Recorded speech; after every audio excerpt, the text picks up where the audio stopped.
Alors en fait, Dante est un poète non seulement européen, mais mondial, qui intéresse absolument tout le monde, mais que les Italiens ont revendiqué depuis assez longtemps comme étant leur poète national.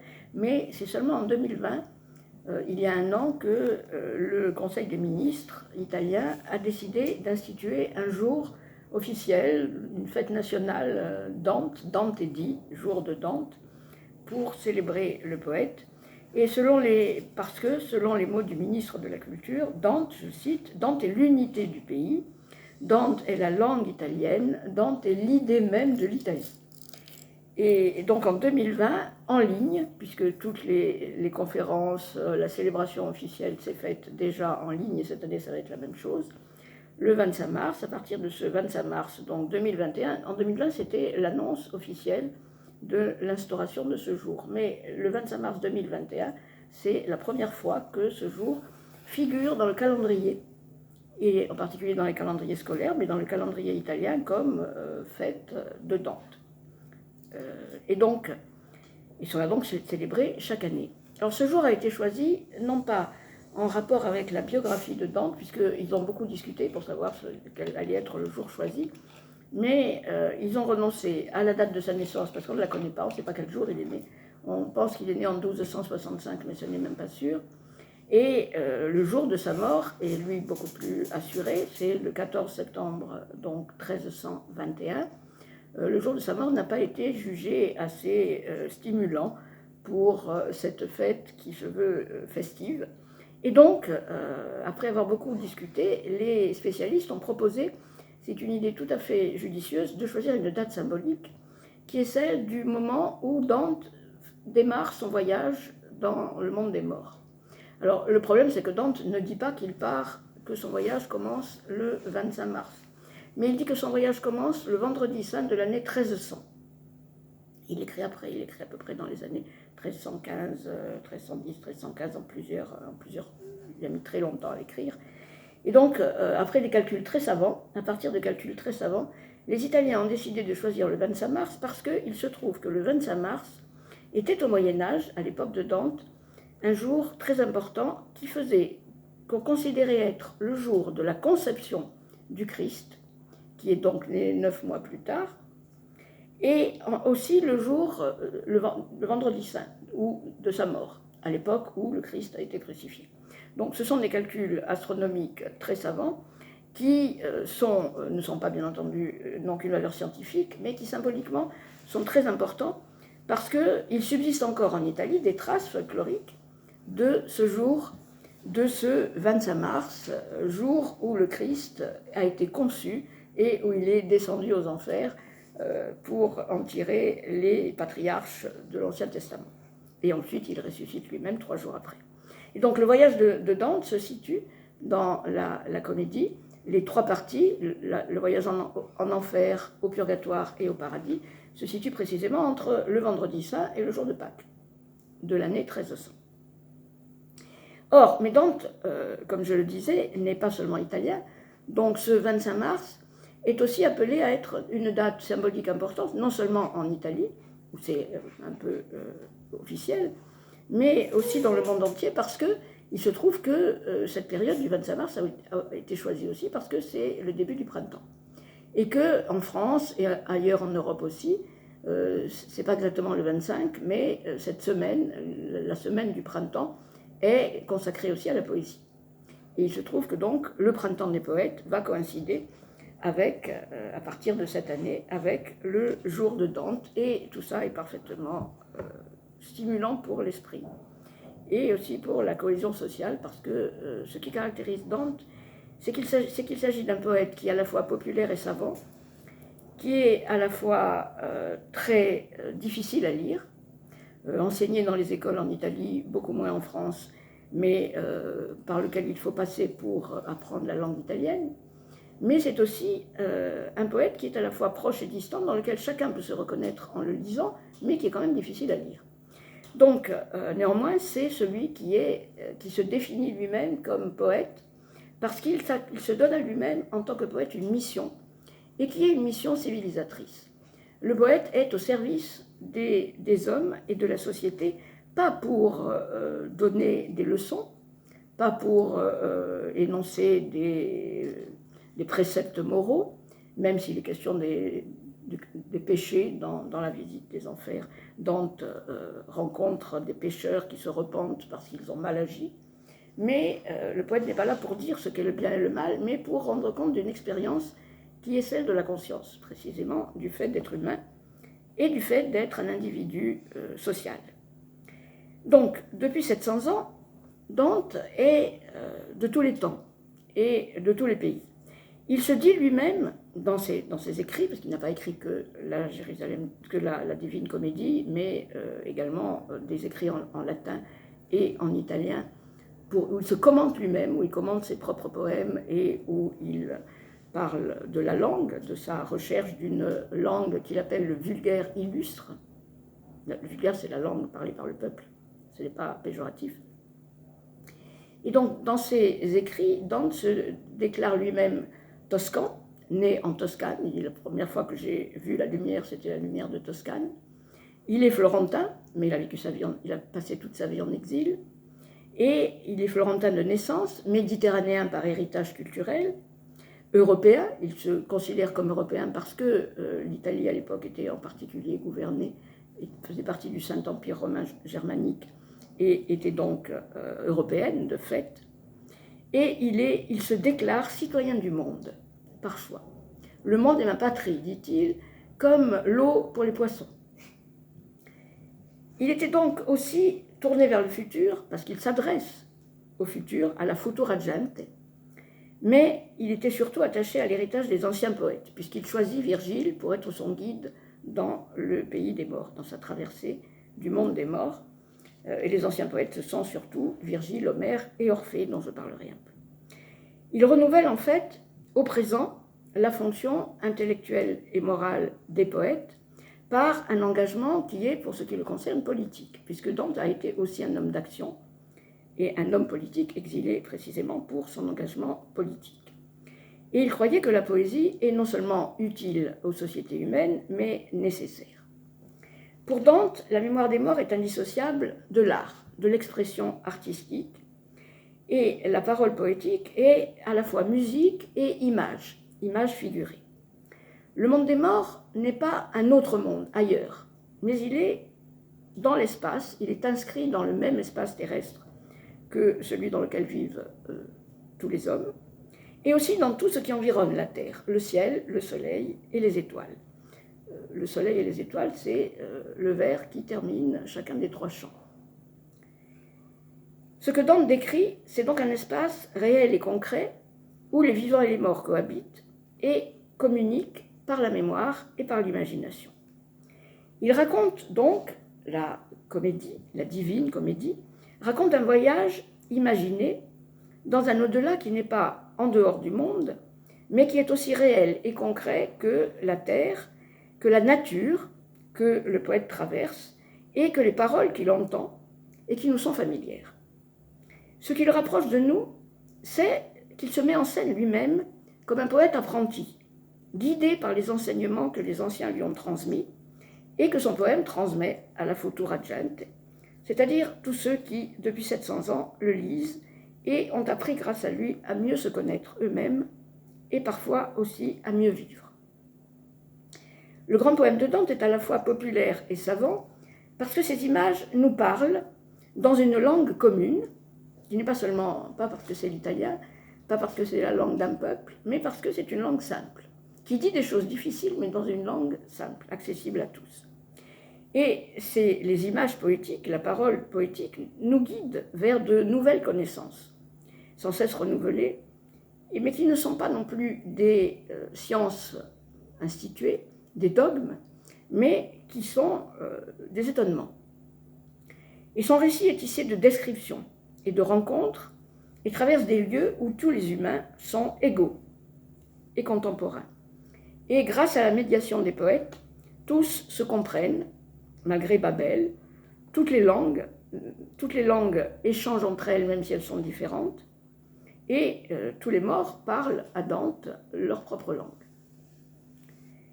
Les impressions que décrit Dante, nous pouvons encore les ressentir, parce que l'art qui accorde mémoire et imagination nous aide à comprendre ce qui nous relie au monde, d'abord la région du monde où nous vivons, le village, mais aussi l'univers physique et cosmique que l'humanité partage avec les plantes et les animaux. Bien que l'enfer soit la partie du poème la plus célèbre, la plus commentée, la plus illustrée et la plus souvent traduite, y compris en Corse récemment, par Louis de Benigni qui l'a traduit en Corse, c'est le purgatoire qui est le lieu le plus familier aux lecteurs corses de Dante, à ceux d'aujourd'hui comme aux anciens bergers qui connaissaient ses vers par cœur. Jusqu'au milieu du XXe siècle, les poètes improvisateurs corses s'inspiraient de Dante pour adapter ses vers à leur propre réalité sociale et individuelle. Mais toutes sortes de gens du peuple, même illettrés, étaient capables d'en réciter spontanément des chants entiers. Jusqu'au milieu du XXe siècle, nous en avons des témoignages. La comédie nous entraîne donc à la suite des deux voyageurs, Virgile et Dante, l'un vivant, Dante, l'autre mort depuis plusieurs siècles, l'un en devenir et l'autre surgi du passé, pour traverser ensemble le centre de la Terre, d'un hémisphère à l'autre. Donc l'enfer est au centre, Satan est au centre exact de la Terre, et les voyageurs ressortent au pôle sud, sur le rivage d'une île-montagne, où Dante situe le purgatoire, le lieu où les âmes acquièrent la conscience de leurs fautes et en sont purifiées au point de pouvoir accéder au paradis, qui n'accueille pas que des saints, mais des justes et des sages. Dante gravit la montagne du purgatoire en compagnie des âmes pénitentes, qui sont parfois des poètes, des musiciens, qui le reconnaissent et qui chantent, qui connaissent ses chansons, et qui les chantent et qui les déclament. Et jusqu'au sommet, il arrive au sommet où il a situé le paradis terrestre, un jardin qui ressemble au Parnasse des anciens poètes, celui où les Grecs et les Latins recevaient l'inspiration des muses, et qui ressemble aussi à ce lieu dans les limbes, à l'entrée des enfers, où Dante situe les anciens poètes, dont Virgile et Homère, qui sont là, dit-il, en suspens. Ils sont dans un état de désir qui n'est ni joyeux ni triste, mais ils n'ont pas d'espoir, de salut parce qu'ils n'ont pas connu le christianisme, mais ils sont dans un état de désir permanent. Il se trouve que cette année, le printemps des poètes est placé sur le signe du désir, mais je ne crois pas qu'ils aient pensé à Dante, qui lui, pourtant, donne au désir, je pense, un autre mot. C'est le désir de savoir pour lui, j'y reviendrai. Donc, ensuite, après le paradis terrestre, guidé par l'amour de Béatrice, qui prend la place de Virgile à cet endroit, Dante entame la dernière partie du voyage, la traversée du paradis, qui est un voyage interplanétaire. Il traverse toutes les sphères célestes, toutes les planètes, et là, il rencontre ses ancêtres et les ancêtres de l'humanité, tous les sages qui lui révèlent les secrets de l'univers, et il va aller en compagnie donc de ces sages jusqu'au bout, jusqu'aux limites impensables de l'espace céleste, où il dit avoir regardé Dieu en face. Donc, c'est en tant que poète que Dante peut faire ce voyage, peut faire l'expérience du mal, compatir pour les damnés, accompagner les pénitents vers leur rédemption et regarder Dieu en face, en tant que poète. Qu'est-ce que être poète? C'est le premier mot que Virgile prononce lorsque il apparaît à Dante, qui se trouve perdu dans la forêt obscure et ayant perdu son chemin et sur le point de perdre son âme. Virgile apparaît et lui dit « Poète à fougue, je fus poète ». Et là, il ne dit pas son nom et Dante le reconnaît et lui dit « Tu es mon maître et mon père et mon auteur ». Qu'est-ce qu'être poète donc? Quel rôle le poète joue-t-il dans la société? C'est la question que nous pose Dante et sur laquelle je voudrais m'attarder un instant pour commencer. Depuis 700 ans, donc, chaque génération redécouvre Dante. Partout, on recommence à le lire, non seulement parce que ces images font voir le réel tel qu'il est, mais parce que seule une conscience individuelle d'être au monde peut nous aider à sortir de l'enfer qui est toujours actuel, et dans lequel, à chaque génération, qui prend des formes différentes, mais nous avons besoin d'un guide pour nous sortir vers la lumière, nous sortir de l'enfer vers la lumière. Et si les images montrent toujours Dante, si les illustrations de la comédie montrent toujours Dante marchant seul derrière Virgile, le monde des morts est pourtant aussi peuplé que celui des vivants, et Dante est toujours entouré d'une foule. Les deux poètes ne sont jamais seuls, mais cheminent au milieu de ce peuple qui souffre, avec lequel ils compatissent, auquel ils parlent, et qui, au purgatoire, chante, qu'on entend aussi chanter. Si Dante se représente lui-même comme un poète apprenti, qui a tout à apprendre de Virgile, revenu du lointain passé pour l'initier à une vie nouvelle, pour la mener vers le futur, c'est parce que son engagement poétique est indissociable d'un engagement politique. Dante définit le poète comme un lieur. D'abord parce qu'il relie des mots, des langues, des images et des cultures, mais aussi parce que sa fonction propre est de relier les hommes entre eux. Dante Alighieri était un homme d'action. Et c'est en tant que tel qu'il se reconnaissait héritier de ces poètes, dont la parole, dans les sociétés les plus archaïques, était reconnue comme indispensable au maintien de l'équilibre, de la justice et de la santé du corps social. Et nous en avons besoin aujourd'hui où la santé publique redevient un problème. Dante est exemplaire parce qu'il a choisi de faire une œuvre singulière pour être utile à tous.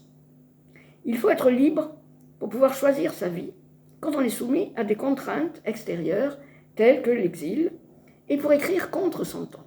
Parce que Dante était un être libre, exilé précisément parce qu'il n'est pas dans le sens de l'histoire, mais aussi la singularité de cette liberté, c'est d'être à la fois naturellement attaché à ses racines, au lieu de sa naissance, Florence, et à la langue qu'il a appris en enfant, et se dire en même temps citoyen du monde, être dans le monde comme un poisson dans l'eau, comme il le dit lui-même.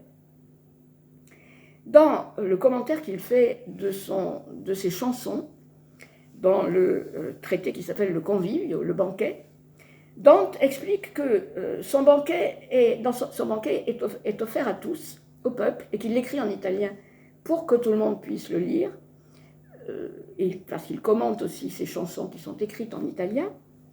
Mais il dit que le pain qui est offert dans cette scène, qui bien sûr a pour référence aussi le moment de la Passion, où le Christ partage le pain avec tous les hommes, ce pain, dit-il, ce n'est pas un pain de pur froment, un pain blanc, mais c'est un pain qui est un mélange de son et de céréales de qualité médiocre. C'est le pain des pauvres, celui qui rend compte vraiment de cette harmonie que l'idéal politique de Dante attribue au poète la mission de rendre possible et de communiquer aux autres hommes. En tout cas, de transmettre le désir aux autres hommes. Bien entendu, il n'arrivera pas, le poète n'a pas le pouvoir de faire régner la paix parmi les hommes ou de trouver le meilleur gouvernement. Mais il a le pouvoir d'en donner le désir et d'indiquer la voie. Cette harmonie poétique a pour référence la musique. Dans les textes où il explique, notamment dans le traité sur la langue vulgaire, où il explique pourquoi la poésie doit être écrite dans la langue du peuple et pas en latin, qui est la langue savante de la science et de la littérature savante, de la littérature noble, Dante explique que la forme de poésie la plus noble est la chanson. Mais il explique aussi que la raison pour laquelle la chanson est la forme de poésie la plus noble, c'est parce que la poésie elle-même se définit, et il le dit dans un mélange de grec et de latin, c'est une sorte d'alliance contre nature. La poésie se définit comme un mélange entre rhétorique et musique. Rhetorica, musicaque, poeta, dans son latin qui est du grec. C'est dans le même traité sur la langue vulgaire, où il explique pourquoi il faut écrire en italien et pas, pourquoi il lui faut, lui, écrire en italien et pas en latin, il explique que c'est la chanson, en fait, donc comme la poésie est musique, la chanson est un genre noble de poésie qui est proche du mode tragique des anciens. Mais, quand il écrit son grand poème, la comédie, il choisit de lui donner le titre de comédie. Parce que, il dit que c'est parce que, non seulement on y parle la langue vulgarisée, c'est-à-dire celle qui traduit pour le peuple des choses difficiles, dans la langue du peuple, et non le latin, mais c'est aussi parce qu'il explique dans une lettre, où il commente son poème après avoir écrit le Paradis, après l'avoir terminé, quand il le livre au public, il explique que la comédie, qu'il a choisi ce titre de comédie parce que si on traduit en grec le mot komoidia, cela signifie, selon la traduction de Dante, un chant de village. Ce n'est pas le vrai sens, mais ce qui compte, c'est ce que lui entend dans ce mot. Il y a donc une grande cohérence symbolique dans l'insistance dont toute l'œuvre de Dante porte témoignage, qui tend à faire reconnaître le caractère illustre de la langue chantée par le peuple et la dignité des chansons, dont la poésie est à la fois l'expression naturelle et une sorte de force de transformation, comme dira Paul Valéry, qui fait signifier autrement la langue du peuple. Mais Dante s'est beaucoup expliqué, mais toujours sous forme poétique, sous forme d'image, difficile à comprendre. Et c'est la raison pour laquelle il faut toujours le commenter, et on n'en a jamais fini. Mais on peut aussi le lire sans le commenter. Parce que ceux qui ne comprennent pas, ceux qui comprennent les textes poétiques, n'ont pas besoin de les expliquer. Mais ils les perçoivent intuitivement parce que précisément la langue du poète leur est familière. Mais ceux qui ne comprennent pas les textes poétiques se méprennent en général sur le mépris apparent affiché par Dante quand il compare le toscan aux autres dialectes italiens, pour dire que tous les autres sont vraiment ridicules et que le toscan est celui qui est un peu le meilleur, même si ce n'est pas le seul et ça ne suffit pas. Ou par exemple quand, comme tous les citadins, il se moque des manières de parler des paysans et des montagnards, de leur accent et aussi de leurs chansons rustiques. Il y a là un paradoxe qui n'est apparent, car ce mépris de classe existait déjà au temps de Dante, le mépris des citadins envers les paysans, mais toute l'œuvre de Dante démontre qu'il n'y adhère pas, car il se traite lui-même comme il traite les autres, avec beaucoup de lucidité et d'ironie, jusqu'à l'autodérision. Cette forme d'esprit, typiquement méditerranéenne, je lirai tout à l'heure le passage où il explique que chacun trouve que la meilleure langue, la plus belle langue, c'est la sienne. Cette forme d'esprit typiquement méditerranéenne est une des singularités dans lesquelles les lecteurs corses de Dante peuvent aussi se reconnaître, de même que son goût pour les belles chansons. Dans la comédie, Dante se représente donc comme un écolier qui attend des poètes antiques non seulement des leçons de physique et de philosophie morale, mais d'abord des leçons de vie. Et il reçoit de Béatrice des reproches humiliants. Cet esprit, cette autodérision, elle se manifeste aussi dans ses dialogues avec Virgile et avec Béatrice. Cette humilité, c'est la plus haute des vertus, celle qui élève les pauvres et rabaisse les orgueilleux. Il ne faut pas confondre la sagesse vertueuse des humbles avec la soumission des esclaves, car l'humilité n'est pas une faiblesse, mais c'est la vertu qui accompagne la conscience de soi, qui rend libre et qui force le respect des autres. Cette humilité, c'est que Dante met en scène lui-même en se représentant comme un poète apprenti, qui ne sait rien, qui a tout à apprendre des anciens. Cette humilité, c'est la vertu des poètes de village, dont la musique et la sagesse rustique étaient le ciment, le liant des sociétés anciennes dans toute la Méditerranée. Dante voyait en Orphée le symbole des pouvoirs civilisateurs de la poésie, qui est indissociable, la poésie, du risque, ce pouvoir est indissociable du risque majeur d'être incompris. Et c'est la raison pour laquelle Orphée est devenu un mythe. L'harmonie dont il rêvait ne peut pas se réaliser entre les hommes. Mais la poésie demeure nécessaire pour tous ceux qui préfèrent la paix à la guerre et qui considèrent la musique comme le prototype de toute harmonie, parce qu'elle accorde des sons opposés. Elle accorde l'aigu et le grave, le vif et le lent, et elle rend harmonieuses les dissonances en changeant en accords des désaccords, et la fonction politique du poète est du même ordre. Et c'est pour cette raison que Dante lui-même est devenu un mythe. Il s'est construit en tant que poète pour être un mythe, à l'image d'Orphée et de Virgile. Pour Dante, le poète est donc investi d'une mission parce que la maîtrise des arts du langage, qui, comme tous les autres, est un art de lier, comme tous les autres arts est un art de lier, implique aussi une responsabilité, celle de transmettre aux autres hommes les moyens de mener ce qu'il dit être l'ambition suprême de l'homme, le désir suprême des humains, de mener une vie de science et d'art. C'est une citation. Cette vie de science et d'art, c'est ce qui rend l'humain humain. C'est ce que les humanistes de la Renaissance, qui poursuivent l'œuvre de Dante et qui l'ont compris, vont appeler précisément l'humanisme.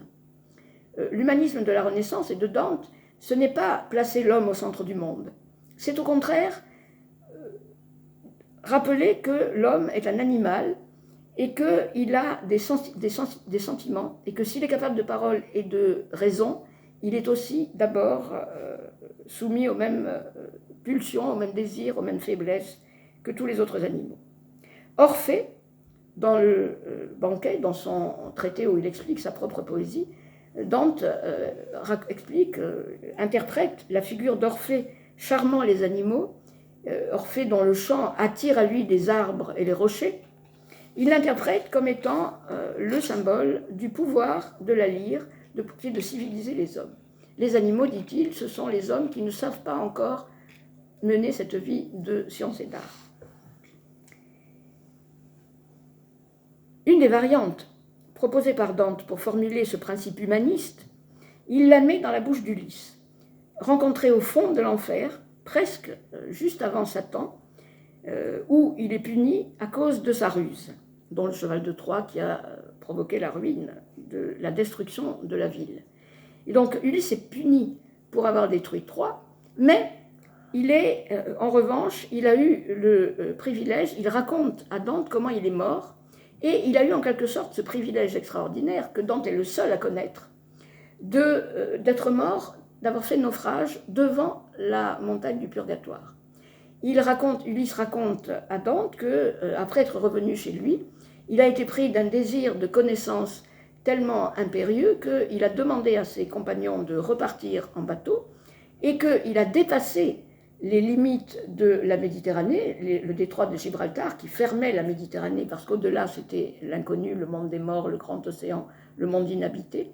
Et Ulysse est allé explorer le grand océan et il a continué vers le sud jusqu'au pôle sud, explique Dante, où là, son audace était trop grande et il a été foudroyé. Mais il a été foudroyé devant cette montagne du Purgatoire que Dante va gravir juste après avoir reçu d'Ulysse, avoir dialogué ainsi avec Ulysse. Et les paroles que Ulysse dit avoir dites à ses compagnons, l'éloquence qui a persuadé, la rhétorique qui a persuadé les compagnons d'Ulysse de le suivre dans ce voyage d'exploration, Ulysse dit « Vous n'êtes pas faits comme des brutes, mais vous êtes nés pour suivre vertu et connaissance. » Et à ce moment-là, dit-il, mes compagnons sont tellement enthousiastes que je n'arrive même plus à les retenir. Ulysse est mort, à jamais, mais il n'était pas poète. Tandis qu'Orphée est placé. Orphée n'est pas en enfer, mais en tant que sage et en tant que poète civilisateur, il est placé dans cet espace intermédiaire entre le monde des vivants et le monde des morts, qui est aussi il est aussi un messager entre le monde des vivants et le monde des morts, là où se situe Virgile, en compagnie des sages antiques, des philosophes et de tous les innocents, les enfants morts sans baptême, dans ses limbes. Il fait partie de ceux, Orphée, qui au début du voyage accueillent Dante comme un des leurs, et lui, avec Virgile, Homère et les philosophes aussi anciens, antiques, dont les philosophes grecs, latins et arabes aussi, Averroès est là aussi. Et Dante est accueilli comme un des leurs, dit-il, parmi ces sages, et ce sont eux qui lui donnent la force d'affronter les souffrances que doit endurer tout esprit lucide et conscient de ses propres erreurs pour accomplir ce désir de connaissance qui est naturel à l'humain. Comme il le dit, les premiers mots de ce traité du convive, de ce banquet dont le pain des pauvres offert à tous, tous les hommes désirent naturellement savoir, dit Dante. Et voilà la leçon de vie qu'il offre à tout âge et en tout lieu, par sa traversée de l'au-delà, à cause de la diversité des rencontres, à cause aussi des énigmes qu'elle propose à l'intelligence. La poésie de Dante est une initiation à l'audace, au courage de dire librement ce que l'on croit juste, en refusant de séparer intelligence et sensation, de diviser le corps et l'esprit. La leçon des poètes ne réduit pas la liberté d'expression à des éléments de langage, mais rend possible une liberté de pensée qui est indissociable de l'éthique sociale. Merci.